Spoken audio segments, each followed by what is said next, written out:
दोस्तों आज की वीडियो में हम लोग लेसन नंबर 15 शुरू करेंगे। ठीक है, 15 शुरू करेंगे। क्या नाम है उसका? प्रकाश का गोली दर्पणों पर परावर्तन। जो प्रकाश का परावर्तन होगा कहाँ पे? गोली दर्पण पे। चूँकि जनरली जो प्रकाश का जो पूर्ण परावर्तन होता है वो कहाँ पे होता है? गोली दर्पणों पे। यानी बढ़िया से जो परावर्तन होगा वो गोली दर्पण यानी चिकने सतहों से होगा। ठीक है ना, कि जो दीवार से परावर्तन होता है इसे हम लोग संपूर्ण परावर्तन या परावर्तन नहीं बोलते हैं उसे। ठीक है, उसे विसरण बोलते हैं। लेकिन जो हम लोग का आज पढ़ेंगे जो परावर्तन, वो किस पे पढ़ेंगे? तो गोली दर्पणों पे यानी चिकने पृष्ठों पे। तो सबसे पहले हम लोग दर्पण समझ लेते हैं। गोली दर्पण क्या होता है? ठीक है, गोलीय दर्पण, गोलीय दर्पण। तो जो गोली दर्पण होता है, ठीक है, जो गोली दर्पण होता है ये किसी खोखले कांच के गोले का कटा हुआ भाग होता है। जैसे ये कांच का कोई खोखला भाग है, ठीक है, ऐसे। तो इसका एक कटा हुआ भाग होता है। अब काट दे तो दो टुकड़ों में बट गया। ठीक है, अब जो इसका टुकड़ा है, अब इसके किसी एक परत पर, या तो इसके ये अंदर वाली परत पर या तो बाहर वाली परत पर। जैसे ये टुकड़ा हो गया, इसका एक टुकड़ा हो गया ये, ठीक है, ये हमारा क्या हो गया? इसका टुकड़ा हो गया। ये इस साइड वाला है और इस साइड को लेंगे तो ऐसे हो जाएगा, ये वाला ऐसे।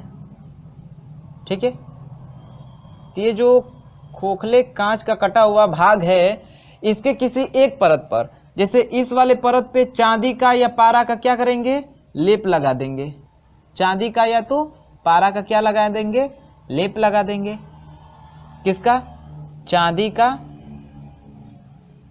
या पारा का। चांदी या पारा का क्या करते हैं? लेप लगा के और इस पर लाल आयरन का ऑक्साइड चढ़ा देते हैं। लाल रंग का जो आयरन ऑक्साइड होता है, आयरन ऑक्साइड,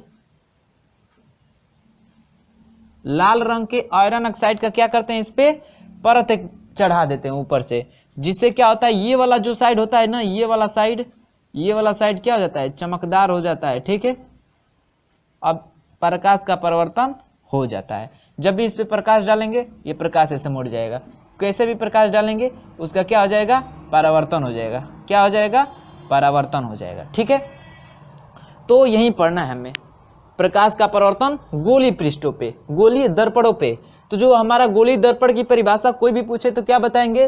कि जो गोली दर्पण होता है वह किसी खोखले कांच के गोले का कटा हुआ भाग होता है। ठीक है, कटा हुआ भाग होता है जिसके एक परत पर, किसी एक परत पर, या तो उसके बाहरी परत पर या इसके अंदर, ये जो अंदर वाला परत है इस परत पे क्या करते हैं? चांदी या पारा का क्या करते हैं? लेप लगा देते हैं और उस पे लाल रंग के आयरन ऑक्साइड का क्या करते हैं? परत चढ़ा देते हैं, जिससे उसका एक सतह क्या हो जाता है? चमकदार हो जाता है। जिसपे हम लोग प्रकाश डालते हैं तो उस प्रकाश का क्या हो जाता है? परावर्तन हो जाता है। ठीक है, तो इसे हम लोग बोलेंगे गोली दर्पण। तो गोली दर्पण बता देंगे आप लोग कि गोली दर्पण किसी खोखले, ये अंदर ये एकदम खोखला है, ये खोखला भाग है। ठीक है, ये खोखला है। क्या है? खोखला है। और ये क्या है? हमारा कांच है। तो किसी खोखले कांच का कटा हुआ भाग ही हमारा क्या होता है? गोली दर्पण, जिसके एक परत पर, या तो बाहरी परत पर या ऊपरी परत पर, ऊपरी परत पर या इसके निचली परत पर क्या करते हैं? चांदी या पारा का लेप लगा के और उस पर लाल रंग का आयरन ऑक्साइड चढ़ा देते हैं, जिससे उसका एक भाग क्या हो जाता है? परावर्तक बन जाता है, जिसपे हम लोग प्रकाश का परावर्तन का अध्ययन करते हैं। उसे क्या बोलते हैं? गोली दर्पण। अब यहाँ पे देखिए हमारा जो कटा हुआ भाग था, इससे दो तरह का दर्पण बना है। एक तो हम लोग बाहर साइड लेप लगाए हैं तो एक दर्पण बना है, और एक अंदर साइड लेप लगाए हैं तो दर्पण बना है। इसका मतलब जो हमारा गोली दर्पण है उसका भी टाइप्स होते हैं, उसके भी भाग होते हैं। तो कितने होते हैं? दो होते हैं। यानी जो हमारा गोली दर्पण है, गोलीय दर्पण, वो कितने प्रकार के होते हैं? दो प्रकार के। कितने प्रकार के होते हैं? दो प्रकार के। पहला कौन सा होता है? अवतल दर्पण। अवतल दर्पण, अवतल दर्पण, और दूसरा जो हमारा होता है वो क्या होता है, दूसरा उत्तल दर्पण।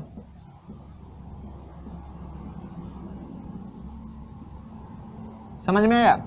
यानी जो हमारा गोली कांच था इसको काटे हैं तो दो प्रकार का हमने दो प्रकार से लेप लगाया, एक ऊपरी सतह पर एक निचली सतह पर, जिससे हमारे दो दर्पण बने। तो एक को इसमें से किसी को अवतल बोलेंगे तो किसी को उत्तल, किसको अवतल बोलेंगे और किसको उत्तल उसको समझिएगा।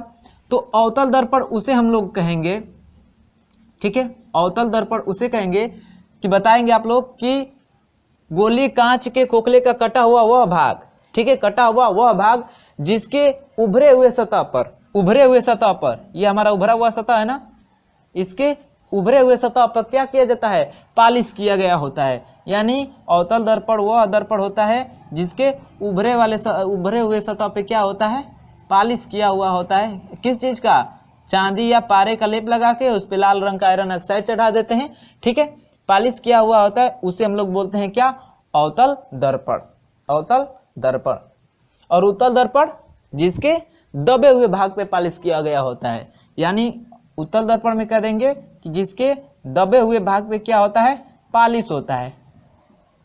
किस भाग पे, दबे हुए भाग पे, यानी हमारा दबा हुआ भाग पालिश किया गया हो तो वह दर्पण होगा उत्तल दर्पण, और उभरा हुआ भाग पालिश किया गया हो तो वह दर्पण होगा हमारा कौन सा दर्पण, अवतल दर्पण। इतनी बात समझ में आई है सबको, इतना क्लियर है? ठीक है, चलिए थोड़ा हम लोग समझ लेते हैं चिन्ह परपाटी का नियम, ठीक है, क्या समझ लेते हैं, चिन्ह परपाटी का नियम जो आपके लिए फायदेमंद होगा। चिन्ह परपाटी का नियम बस यही कहते हैं, यहीं पे समझ लीजिए, थोड़ा इसे मिटा दे, इतना समझ में गया ना। थोड़ा चिन्ह परपाटी का नियम समझ लेते हैं कि चिन्हों को कैसे रखेंगे, ठीक है, तो इसको नोट कर लीजिएगा। दर्पण हमारे दो प्रकार के होते हैं, गोली दर्पण समझ गए, गोली दर्पण कितने तरह के होते हैं, दो तरह के, अवतल दर्पण और उत्तल दर्पण, ठीक है, अवतल दर्पण और उत्तल दर्पण। थोड़ा गोली दर्पण से संबंधित परिभाषा पढ़ लेते हैं, उसके बाद से चिन्ह परपाटी का नियम, उसे आप लोगों को और बढ़िया तरीके से समझ में आएगा, ठीक है, तो इतना नोट कर लीजिएगा। देखते हैं क्या, गोलीय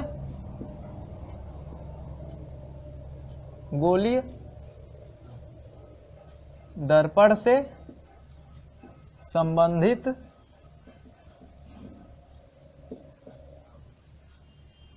कुछ परिभाषाएं, ठीक है, कुछ परिभाषाएं देखिएगा। गोली दर्पण से संबंधित कुछ परिभाषाएं में पहला समझिएगा, पहला हम लोग सबसे पहले पढ़ते हैं ध्रुव के बारे में। किसके बारे में, ध्रुव के बारे में। अब वो दर्पण कोई सा भी दर्पण हो सकता है, अवतल दर्पण समझिए या उत्तल दर्पण, आप लोग किसी दर्पण को बना लीजिए। जैसे मान लीजिए हम अवतल दर्पण को बना लेते हैं। अवतल दर्पण किसे कहते हैं, जिसके उभरे हुए भाग पे क्या किया गया होता है, पालिश किया गया होता है, ठीक है, ये हमारा हो गया क्या, दर्पण। तो ध्रुव बताएंगे, ध्रुव की परिभाषा आपसे जो पूछे या ध्रुव आपको कोई कहे कि समझाइए ध्रुव के बारे में, तो आप लोग जो कहेंगे कि जो दर्पण होता है वो कोई सा भी दर्पण हो, अवतल दर्पण हो या उत्तल दर्पण, या आप सीधे सीधे एक शब्दों में कह सकते हैं कि जो गोली दर्पण होता है उस गोली दर्पण के जो परावर्तक पृष्ठ होता है, ये परावर्तक पृष्ठ है, इधर हमने लेप लगाया तो इस साइड से ही परावर्तन होगा प्रकाश का, तो परावर्तक पृष्ठ के मध्य भाग को जो उसका सेंटर पॉइंट होगा उसे हम लोग क्या बोलते हैं, ध्रुव बोलते हैं। क्या बोलते हैं, ध्रुव कहते हैं। और इसको किससे डिनोट करते हैं, पी से। किससे डिनोट करते हैं, पी से। तो ये वाला टाइप क्लियर हुआ, ठीक है। किसको क्या, इसको क्या कहते हैं, परावर्तक पृष्ठ के, परावर्तक पृष्ठ के मध्य बिंदु को, मध्य बिंदु को एक लाइन में समझ गए किसे कहते हैं। और यहां देख लिए, ये जो दर्पण है इसका परावर्तक पृष्ठ है, इसके मध्य बिंदु को हम लोग क्या बोलते हैं, ध्रुव बोलते हैं। समझ में आया। चलिए दूसरा बात करते हैं वक्रता केंद्र के। वक्रता केंद्र, वक्रता केंद्र, वक्रता केंद्र क्या होता है। तो ये जो हमारा दर्पण है ये कैसा है, एक ये जो गोली दर्पण है, अवतल दर्पण, ये एक खोखले गोले कांच का बना होता है ना। क्या होता है, ये जो दर्पण है हमारा,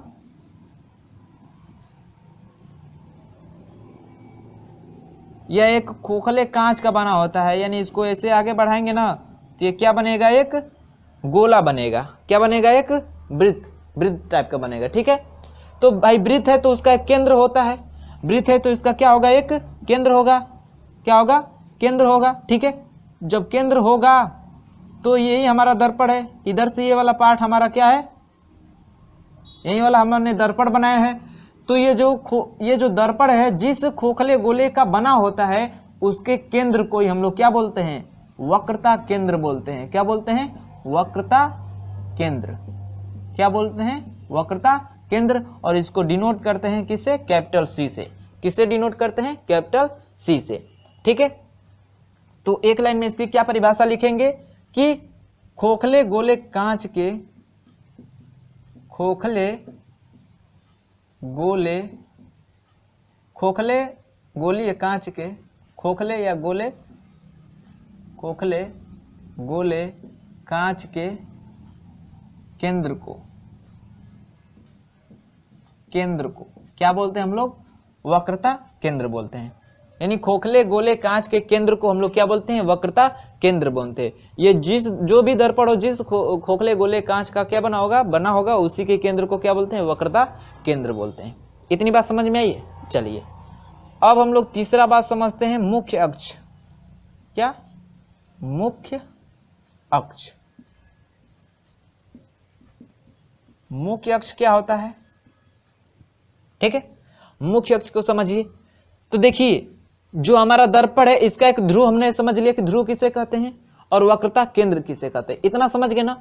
तो ध्रुव क्या होगा इसमें, यहां पे होगा ना, यानी इस परावर्तक पृष्ठ के मध्य बिंदु को हम लोग यहाँ पे P होगा, हमारा ध्रुव होगा। ठीक है, तो वक्रता केंद्र और ध्रुव को मिलाने वाली जो सीधी रेखा है ना, इसको मिलाने वाली जो सीधी रेखा है इसी को क्या बोलते हैं, इसी रेखा को क्या बोलते हैं हम, मुख्य अक्ष कहते हैं। इसी रेखा को क्या कहते हैं, मुख्य अक्ष कहते हैं। ठीक है, यानी ये हमारी जो रेखा निकल गई है इसे ये क्या बोलते हैं हम लोग, मुख्य अक्ष कहते हैं। क्या कहते हैं, मुख्य अक्ष।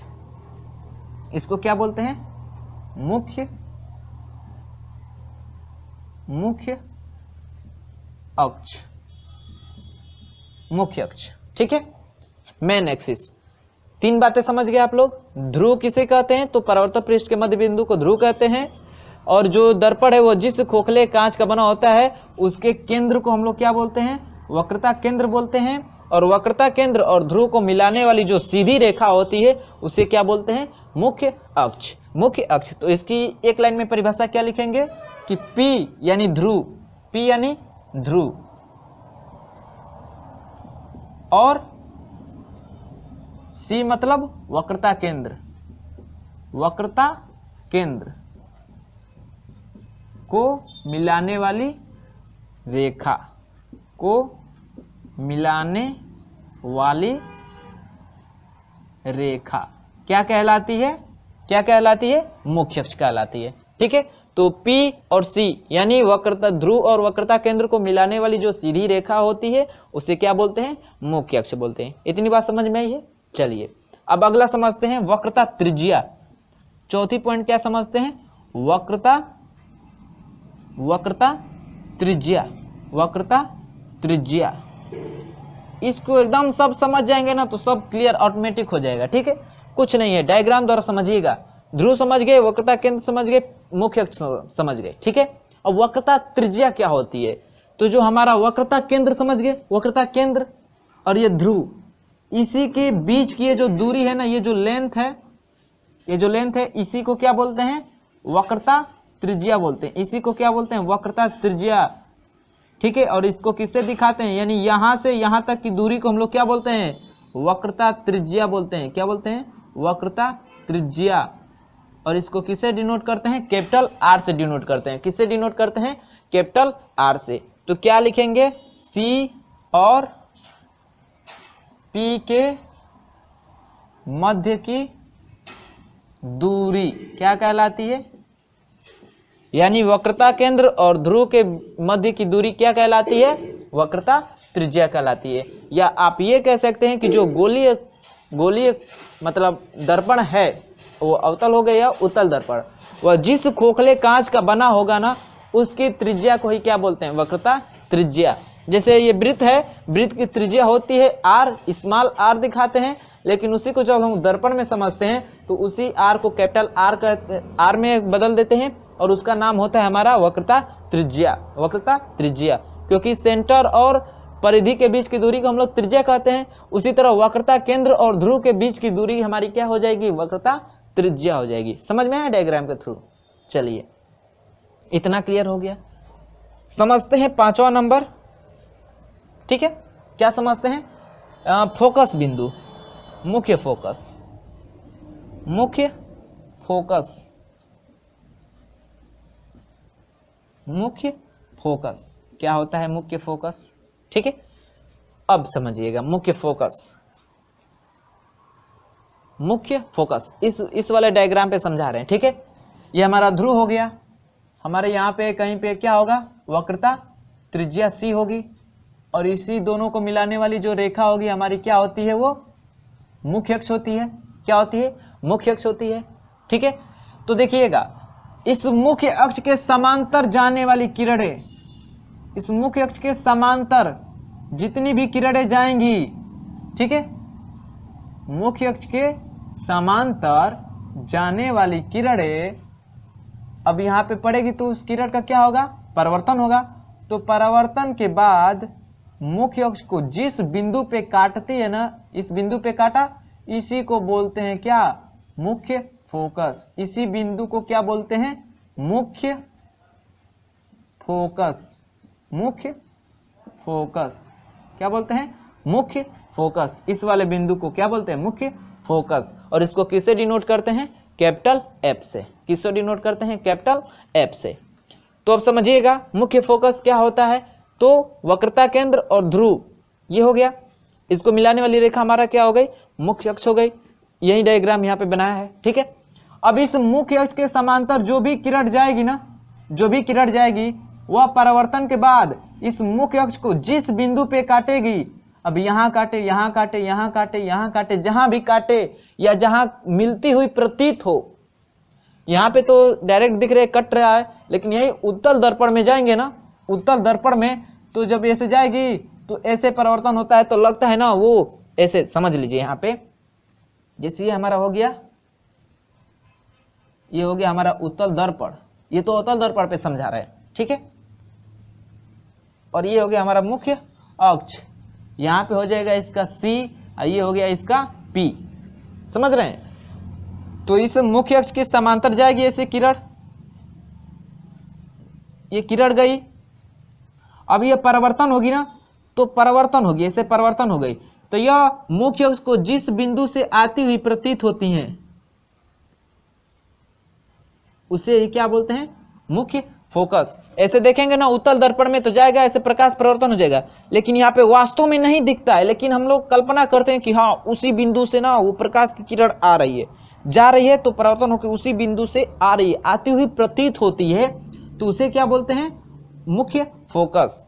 तो दोनों दर्पण पे आप लोग बता सकते हैं, या कोई पूछे तो आप लोग बताएगा ऐसे कि मुख्य अक्ष के समांतर जाने वाली किरणें परावर्तन के बाद जिस मुख्य अक्ष को जिस बिंदु पे काटती हैं या वहां से आती हुई प्रतीत होती हैं उसे हम लोग बोलते हैं मुख्य फोकस। क्या बोलते हैं, मुख्य फोकस। ये दोनों बातें आपसे कहनी है, आप लोगों को कहनी है। ठीक है, कि कोई भी पूछे तो दोनों बातें कहनी है, आगे वाला समझेगा हाँ भाई बच्चा पढ़ा लिखा हुआ है, थोड़ा जानकारी रखता है। ठीक है, तो दोनों बातें कहना है कि मुख्य अक्ष के समांतर जाने वाली किरण परावर्तन के बाद मुख्य अक्ष को जिस बिंदु पे काटती है या जिस बिंदु से आती हुई प्रतीत होती है उसे बोलते हैं मुख्य फोकस। क्या बोलते हैं, मुख्य फोकस। समझ गए? तो लिख लीजिए, तो लिखने में बड़ा हो जाएगा, क्या लिख लीजिए, चलिए लिख लेते हैं, मुख्य अक्ष के समांतर जाने वाली इसको मिटा दें, इसको मिटा दें, चलिए लिख लेते हैं इधर, जाने वाली किरणें परावर्तन के बाद परावर्तन के बाद जिस बिंदु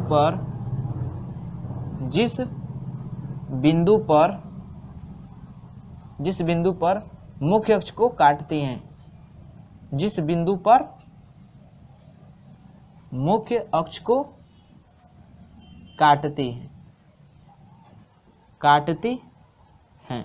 उसे क्या बोलते हैं हम लोग? फोकस बिंदु बोलते हैं। क्या बोलते हैं? फोकस बिंदु।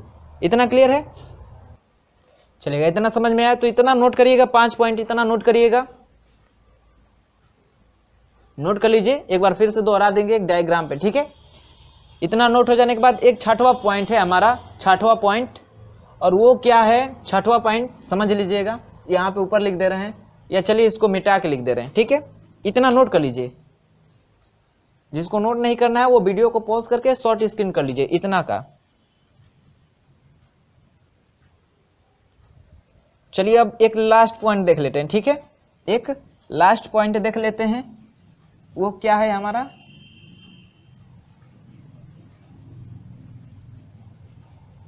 फोकस बिंदु हो गया, ये सब हो गया, ध्रुव, वक्रता केंद्र, वक्रता त्रिज्या, ये सब हो गया। अब बस एक समझना है हमें फोकस दूरी का। किसका? फोकस दूरी क्या होती है, तो वो भी सिंपल है। फोकस दूरी यानी जो हमारा 6वां है, फोकस दूरी। फोकस दूरी क्या होती है? तो फोकस दूरी इससे उसे कहेंगे जिसे वक्रता केंद्र के लिए क्या बोलते हैं? सी और पी के बीच की दूरी को हम लोग क्या बोलते हैं? वक्रता त्रिज्या बोलते हैं ना। तो उसी तरह ये जो हमारा फोकस बिंदु है, फोकस बिंदु और इस ध्रुव के बीच की जो दूरी है, ये वाली जो दूरी है, इसी को बोलते हैं हम लोग क्या बोलते हैं? फोकस दूरी। फोकस दूरी। और इसको किससे डिनोट करते हैं? यानी ये जो फोकस है और ये जो ध्रुव है, इसके बीच की दूरी को किससे क्या कहते हैं? फोकस दूरी। और इसको डिनोट करते हैं स्मॉल एफ से। यानी हम लोग कहेंगे कि एफ और पी के मध्य की दूरी क्या कहलाती है? हमारी फोकस दूरी कहलाती है। तो इतनी बातें आप लोगों को याद रखना था, किससे? गोली दर्पण से कुछ संबंधित परिभाषाएं से, ठीक है? अब यहाँ पे हम लोग एक रिलेशन निकालते हैं। यहाँ पे एक रिलेशन पूछता है, यानी जो हमारा वक्रता त्रिज्या है और ये जो फोकस दूरी है, इसमें एक रिलेशन पूछता है। बस उसको समझ लीजिए। क्या? वक्रता केंद्र और फोकस दूरी में संबंध। फोकस दूरी में संबंध, ठीक है? यानी ये समझना है किसमें? वक्रता केंद्र और फोकस दूरी में संबंध। इसको आप लोगों को हाई स्कूल में प्रूफ किया है। क्या किया है? प्रूफ किया है। लेकिन हमें यहाँ प्रूफ करना नहीं है, बस फार्मूला जानना है, ठीक है? क्या जानना है? बस फार्मूला। तो जो हमारा फोकस दूरी होता है, एफ होता है, ठीक है, वह वक्रता केंद्र सी का क्या होता है? आधा होता है। सी का क्या होता है? आधा। या यहाँ से सी बराबर निकालेंगे तो क्या आता है? 2f। यानी जो हमारी वक्रता त्रिज्या होती है और फोकस दूरी की कितनी होती है? दुगुनी होती है। क्या होती है? दुगुनी होती है। यही हमें फार्मूला बस याद रखना है। यही है वक्रता केंद्र और फोकस दूरी में संबंध। ये सी क्या है? हमारा वक्रता केंद्र है। और एफ क्या है? एफ क्या है? तो फोकस दूरी है। एफ क्या है? फोकस दूरी है, ठीक है? तो ऐसे रेज मार देने से थोड़ा दिक्कत हो जा रही है, भद्दा टाइप का लगने लग रहा है, तो हम लोग यहाँ पे लिख ही दे रहे हैं कि जहां क्या एफ जो है क्या है? फोकस दूरी है, फोकस दूरी। और सी क्या है? हमारा वक्रता त्रिज्या। वक्रता त्रिज्या है। समझ में आया है? ठीक है? तो ये हमारा वक्रता केंद्र और फोकस दूरी में संबंध। इससे कुछ फार्मूले हैं यही, अरे इससे कुछ रिलेटेड आते हैं क्वेश्चन, या यही दे देगा कि वक्रता केंद्र और फोकस दूरी में संबंध है, और 4 ऑप्शन देगा जिसमें से एक सही रहेगा। या तो ये देगा या तो ये देगा, ठीक है? इन दोनों में से ये दोनों दिखे ऑप्शन में, तो इसमें से कोई एक ही सही होगा। एक तो उलट पुलट के दे देगा, जैसे सी बराबर दे देगा f/2 दे देगा, या सी बराबर दे देगा 2/f। तो ये हमारे क्या है? गलत है। ऐसा होगा या ऐसा होगा, उसी को आप लोग टिक करिएगा, सही होगा, ठीक है? या इस पे न्यूमेरिकल आते हैं, उसको कर लेंगे सॉल्व, ठीक है? जैसे दे देता है कि किसी दर्पण का वक्रता त्रिज्या यानी सी का मान दे देता है कि सी का मान 20 सेंटीमीटर है, तो एफ का मान कितना होगा, तो इसका आधा होता है, कटा देंगे कितना हो जाएगा 10 सेंटीमीटर। या दे देता है कि फोकस दूरी हमारा कितनी है 5 सेंटीमीटर, तो वक्रता त्रिज्या होगी तो फोकस की दुगुनी होती है, तो 5 × 2 कर देते हैं, कितना हो जाएगा 10 सेंटीमीटर उसकी वक्रता त्रिज्या होती है। ऐसा पूछता है, छोटा छोटा ऑप्शनल में पूछ देगा, ठीक है, या तो उसमें रिलेशन पूछ देगा, या न्यूमेरिकल जब लोग सॉल्व करेंगे आगे तो उसमें आएगा, ठीक है, बड़े बड़े न्यूमेरिकल सॉल्व करेंगे तो उसमें भी इसका यूज होता है। तो इतना नोट कर लीजिएगा, इतना नोट कर लीजिए, समझ में आ गए।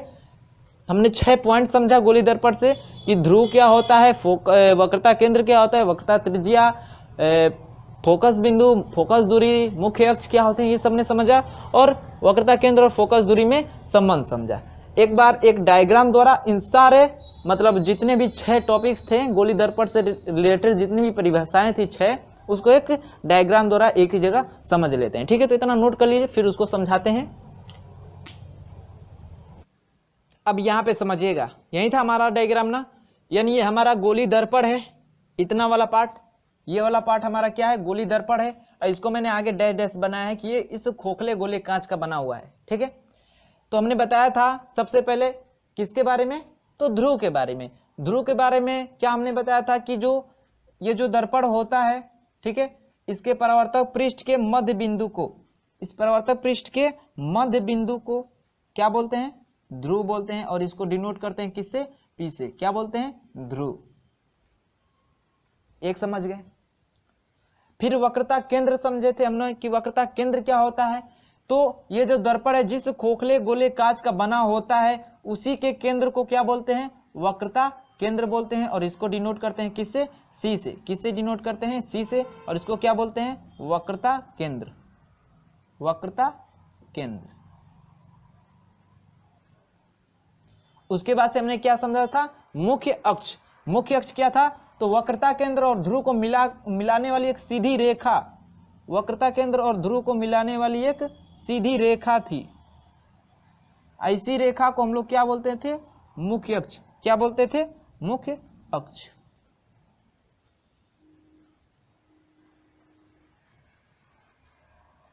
यही है, ठीक है, यहाँ पे वक्रता केंद्र है और ये ध्रुव है, ऐसी रेखा को क्या बोलेंगे, इस रेखा को मुख्य अक्ष। क्या बोलेंगे, मुख्य अक्ष। समझ गए। चलिए 3 पॉइंट हो गया, ये हमारा पहला पॉइंट था, ये हमारा दूसरा पॉइंट था, और ये हमारा तीसरा पॉइंट हो गया, ठीक है। चौथे पॉइंट पे हमने बताया था क्या कि क्या बोलते हैं, वक्रता त्रिज्या। वक्रता त्रिज्या यानी वक्रता केंद्र और ध्रुव के बीच की दूरी को क्या बोलते हैं, वक्रता त्रिज्या। यानी ये वाली जो दूरी है इसी को बोलते हैं वक्रता त्रिज्या, और इसको डिनोट करते हैं किससे, आर से। इसको क्या बोलते हैं, वक्रता त्रिज्या। ये हमारी कौन सा है, चौथा है, चौथी बात थी गोली दर्पण से संबंधित कुछ परिभाषाएं में। 4 समझ गए। उसके बाद से हमने कहा था कि इस मुख्य अक्ष के समांतर जाने वाली किरणें, ठीक है, मुख्य अक्ष के समांतर कोई भी किरण जाए, ये गई किरण, ये, ठीक है, ये आर जो है ना हमारा वक्रता त्रिज्या है, ठीक है। ये जो किरण गई, अब यह परिवर्तन के बाद मुख्य अक्ष को जिस बिंदु पे काटेगी, या जिस बिंदु पे काटती हुई क्या होती है, प्रतीत होती है, उसको क्या बोलते हैं, उस बिंदु को क्या बोलते हैं, एफ, यानी इस बिंदु को बोलते हैं फोकस। फोकस, वो भी क्या, मुख्य फोकस, मुख्य फोकस। इसको बाहर लिख लेते हैं, ठीक है, इसमें ज्यादा वो हो जाएगा, दिखेगा नहीं, सब ऐते पैते हो जाएंगे इसी में। तो इसको हम लोग क्या बोलते हैं, मुख्य फोकस, मुख्य फोकस। और ये तो ये होगी हमारी 5वीं बात, ठीक है। 6ठी बात क्या हमने बताया था कि इस फोकस और इस ध्रुव के जो बीच की दूरी है, ये वाली जो दूरी है इसको बोलते हैं क्या, फोकस दूरी। इसको डिनोट करते हैं एफ से, क्या बोलते हैं, फोकस दूरी, फोकस दूरी। ये हो गई हमारी 6ठी बात। इतनी बात बताई। और एक और बात समझ लीजिएगा, आता है अभिलंब, अभिलंब, अभिलंब, ये क्या होता है अभिलंब, तो इसको भी समझ लीजिए भाई। ये जो गोली दर्पण है ना, गोली दर्पण, तो इस गोली दर्पण के वे दो बिंदु जो वक्रता केंद्र को मिलाते हैं, जैसे ये जो वक्रता केंद्र है वो भी लंबवत मिला है, ठीक है, वक्रता केंद्र पर लंबवत हो, जैसे ये एक, ये यहाँ पे एक बिंदु है और एक यहाँ पे बिंदु है, इसको मिलाएंगे ना ऐसे, ऐसे इसको मिलाएंगे,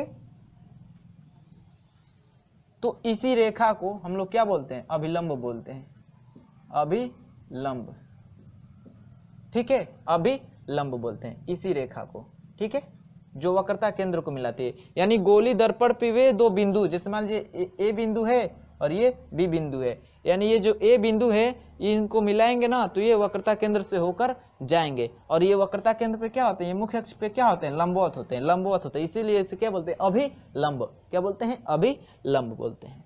इतनी बात क्लियर है। तो ये हमारी 7वीं बात थी, ठीक है, ये हमारी कौन सी बात थी, 7वीं बात।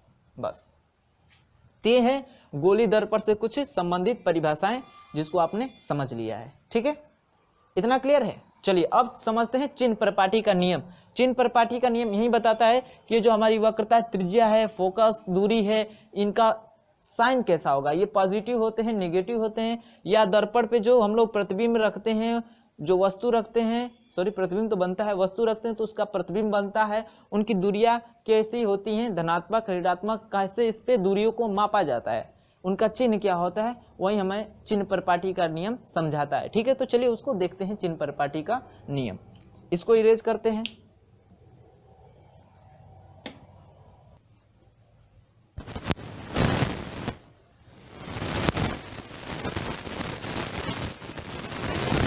चिन्ह परिपाटी का नियम कोई खास नहीं है, ठीक है, चिन्ह परिपाटी का नियम, चिन्ह परिपाटी का नियम, तो जो भी हाई स्कूल तक पढ़ा है वो तो चतुर्थांश के बारे में समझता ही होगा, और चतुर्थांश के बारे में जानता ही होगा कि चतुर्थांश हमारे कितने होते हैं, 4, एक ये सीधी लाइन, ऐसे एक लंबवत लाइन खींचते हैं, ऊर्ध्वाधर लाइन, ठीक है, जो हमारी कौन सी होती है, वाई एक्सिस, वाई और वाई डैश, और एक क्षैतिज रेखा खींचते हैं, कौन सी रेखा, क्षैतिज रेखा, ये क्या होता है हमारा एक्स और एक्स डैश, इसी को हम लोग बोलते हैं चतुर्थांश, ठीक है, कोऑर्डिनेट्स इसे ही कहते हैं, ठीक है। अब इसी पे समझिएगा, हम चिन्ह परिपाटी का नियम समझाते हैं। चिन्ह परिपाटी का नियम क्या होता है कि इसी पे हमारा दर्पण होता है, ऐसे दर्पण हमारा बनता है, ये हमारा जो दर्पण है, ठीक है, इसका जो ध्रुव होता है वह इस कोऑर्डिनेट का क्या होता है, मूल बिंदु होता है, क्या होता है, मूल बिंदु होता है, यानी ये जो हमारा ध्रुव है ना P, ये कहाँ पे होता है, 0 0 पे, यानी मूल बिंदु पे होता है, कहाँ पे होता है, मूल बिंदु पे। इधर से बनाएंगे तो वो कौन सा दर्पण बन जाएगा, इस साइड से बनाएंगे तो हमारा उत्तल दर्पण बन जाएगा,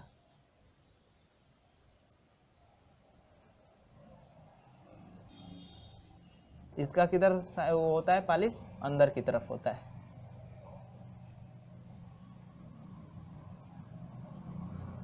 ठीक है, ये हमारा दर्पण हो गया, इसका ये दोनों का क्या हो गया, ध्रुव हो गया, ठीक है। ये जो हमारा दर्पण है कौन सा दर्पण है, उत्तल दर्पण,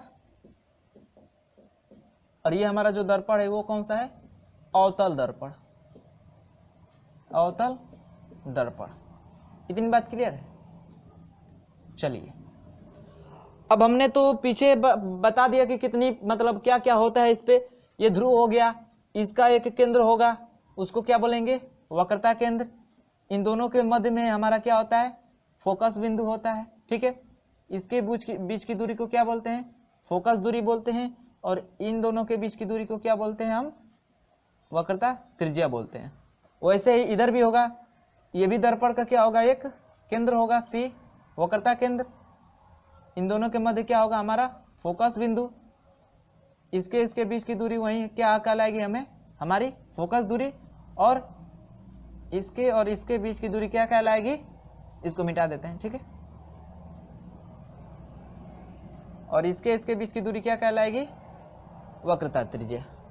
इतनी बात क्लियर है, ये दोनों पे होगा। हमने पढ़े होंगे आप लोग भी, जब हमने भी 10 में पढ़ा था, ठीक है, तो उसमें यही बताया जाता है कि ये जो इस साइड की दूरी होती है, इस साइड वाली यानी x, ये जो मूल बिंदु है इससे दाईं तरफ वाली दूरी क्या होती है, पॉजिटिव होती है। क्या होती है, पॉजिटिव होती है। इसके ऊपर जाएंगे यानी इस एक्सिस से ऊपर जाएंगे तो ये ऊपर वाली भी क्या होती है, पॉजिटिव होती है। यानी मूल बिंदु से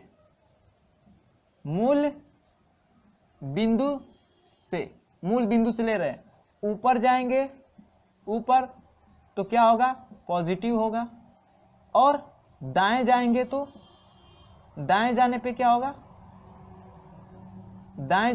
होगा, पॉजिटिव होगा, ठीक है।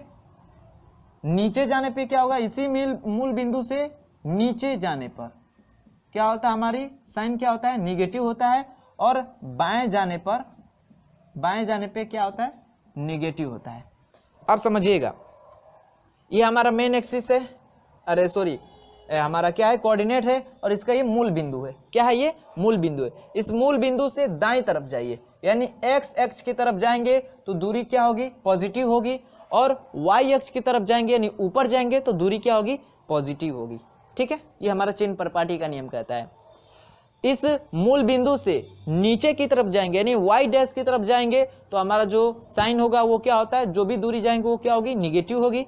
और इसी मूल बिंदु से बाएं की तरफ जाएंगे, इस साइड जाएंगे तो जो हमारी दूरी होगी वो क्या होगी, निगेटिव होगी। क्या होगी, निगेटिव होगी। तो अब समझिएगा अवतल दर्पण के लिए, देखिएगा अवतल दर्पण के लिए जो हमारी दूरी होगी, वक्रता त्रिज्या, ये जो वक्रता त्रिज्या होगी इसकी साइन क्या होगी, इस साइड है तो क्या होगा, निगेटिव होगा। ये फोकस दूरी भी क्या होगी, निगेटिव होगी। क्या होगी, निगेटिव होगी। इसमें हम लोग हमेशा जो प्रतिबिंब, हमेशा जो वस्तु होता है उसको किस साइड रखते हैं, हमेशा बाई साइड रखते हैं, यानी वस्तु को हमेशा बाई साइड रखते हैं। वस्तु हमेशा क्या होती है, हमेशा बाएं तरफ होती है, बाएं तरफ होती है, ठीक है। वस्तु जो होती है हमेशा बाएं तरफ होती है। बाएं तरफ मतलब वस्तु इधर ही रखेंगे, ए बी, ये हमारी क्या है, वस्तु है। क्या है, वस्तु है। तो ये वस्तु है इधर, तो इसी साइड है। अब वस्तु की दूरी को हम लोग दिखाते हैं किससे, यू से। किससे दिखाते हैं, यू से। यानी जो यू होगा वो भी क्या होगा, इसमें निगेटिव होगा। क्या होगा, निगेटिव होगा। अब यहाँ से जाएगी ऐसी किरण है, फिर इधर परिवर्तन होगी, फिर एक जाएगी किरण, फिर उसका भी परिवर्तन होगा, तो प्रतिबिंब भी बनेगा किस साइड, बाएं साइड ही। यानी जो हमारा भी होता है वो भी क्या होता है, निगेटिव होता है। किस में, अवतल दर्पण में। ये बातें होती हैं, यानी ये सारा चीज क्या होता है, निगेटिव होता है। बस एक कंडीशन में, जब हम लोग अवतल दर्पण द्वारा प्रतिबिंब का बनना देखेंगे तो वहां पे आप लोग को क्लियर हो जाएगा, ठीक है। यानी ये साइन हमारा क्या होता है, निगेटिव होता है सारा चीज। वहीं उत्तल दर्पण की बात करें तो जो इधर आर है वो क्या है, एक्स अक्ष की तरफ है, दाएं साइड है, तो आर जो होगा वो क्या होगा, पॉजिटिव होगा। क्या होगा, पॉजिटिव होगा। फोकस दूरी भी इधर ही है, यानी एफ हमारे क्या होगी, पॉजिटिव होगी, पॉजिटिव होगी। अब इसके लिए भी वस्तु इधर ही रखी जाएगी, क्योंकि वस्तु इधर है तभी तो प्रकाश जाएगा, इसका परिवर्तन होगा। यानी वस्तु इधर ही रखी जाएगी। तो वस्तु जो होती है हमेशा, हमने बताया ना कि वस्तु हमेशा क्या होती है, बाएं तरफ होती है। अब बाएं तरफ जाएंगे तो साइन क्या होता है, निगेटिव होता है। यानी यू का मान क्या होगा, निगेटिव होगा। क्या होगा, निगेटिव होगा। इसका करेंगे तो प्रतिबिंब आभासी बनता है, और प्रतिबिंब इस साइड बनता है, इसमें दाएं साइड बनता है प्रतिबिंब। उत्तल दर्पण में जो प्रतिबिंब बनता है सदैव किधर बनता है, दाएं साइड बनता है, आभासी बनता है। उसमें इसका भी पढ़ लेंगे, उत्तल दर्पण द्वारा प्रतिबिंब का बनना, तो वहां पे भी आपको क्लियर हो जाएगा, ठीक है। ये टॉपिक मैंने पहले ही बता दिया। इसको दोनों उत्तल दर्पण और अवतल दर्पण पे प्रतिबिंबों का बनना पढ़ने के बाद पढ़े होते तो और अच्छी तरह समझ में आता, लेकिन कोई बात नहीं है, यहाँ पे भी आप लोग समझ जाइएगा, ठीक है। उतना ये टफ नहीं है, ठीक है। बस आपको समझना है, इधर रहेगा तो निगेटिव, ऊपर रहेगा तो पॉजिटिव, नीचे रहेगा तो निगेटिव, और दाएं साइड रहेगा तो पॉजिटिव। तो जो हमारा प्रतिबिंब होता है उत्तल दर्पण में हमेशा दाएं साइड बनता है, तो उसका साइन क्या होता है, पॉजिटिव होता है। क्या होता है, पॉजिटिव होता है। बस ये साइन ही दिए, इतना याद रखना है आपको, ठीक है। इतना याद रहेगा ना तो आपसे क्वेश्चन करता है कि एक दर्पण और एक लेंस है जिसकी फोकस दूरी है और फोकस दूरी है और फोकस दूरी f का मान है इतना, कुछ भी दे दे, -15 सेंटीमीटर, -15 सेंटीमीटर, तो कहेगा वह दर्पण और लेंस होगा, वह दर्पण और लेंस होगा। तो फोकस दूरी किसमें है? माइनस में। तो देख लिए यहाँ पे माइनस है, यानी ये तो कंफर्म हो गया कि अवतल दर्पण होगा। क्या होगा? अवतल दर्पण। सेम यही चिन्ह प्रपाटी का नियम होता है लेंस का भी। किसका होता है? लेंस का भी। लेंस को ऐसे ही बनाएंगे ना, यहाँ पे इसको ऐसे कर देंगे तो ये हो जाता है अवतल लेंस, ऐसे ऐसे कर देते हैं तो वो हो जाता है उत्तल लेंस। तो उसमें भी तो यही चीजें रहेंगी, इधर माइनस होगा, उधर प्लस होगा, ऊपर प्लस होगा, नीचे माइनस होगा, उसमें भी यही सेम होता है। उत्तल दर्पण का भी, अवतल दर्पण का भी, अरे सॉरी हाँ, अवतल दर्पण का यही चिन्ह होता है, अवतल दर्पण का यही चिन्ह होता है, ठीक है। चलिए, तो इतना नोट कर लीजिएगा और आगे हम लोग देखेंगे क्या, दर्पणों का, अवतल दर्पण पे प्रतिबिंब का बनना और उत्तल दर्पण पे प्रतिबिंबों का बनना, ठीक है। और जाते जाते आपको मतलब इस वीडियो में तो बस इतना ही देखेंगे, जो अवतल दर्पण उत्तल दर्पण का पढ़ेंगे वो अगले वीडियो में देखेंगे, ठीक है। लेकिन एक आप लोग को चीज दिखा रहे हैं, गोलीय दर्पण से प्रतिबिंब बनने के लिए नियम जो है, 3 नियम हैं कि प्रकाश की किरणें जाती हैं, 3 प्रकाश की किरणें डालते हैं मैक्सिमम प्रतिबिंबों के बनने के लिए। तो उन्हीं तीनों का नियम दिया है, उस नियम को आप लोग को स्क्रीन पर दिखा दिया जा रहा है, इसको आप लोग पढ़ लीजिएगा। अब पढ़ने के बाद इसको पढ़कर याद रखेंगे तो जब हम लोग अगली वीडियो में जाएंगे ना, यानी अगला वीडियो हम लोग शुरू करेंगे जिसमें पढ़ेंगे प्रतिबिंबों का बनना अवतल दर्पण पे उत्तल दर्पण पे, तो आप लोग को अच्छी तरह से क्लियर हो जाएगा। तो इस नियम को आप लोग, तीनों नियम को याद कर लीजिएगा, एक बार पढ़ लीजिएगा, ठीक है। तो चलिए मिलते हैं अगले वीडियो में, तब तक के लिए बाय बाय, धन्यवाद।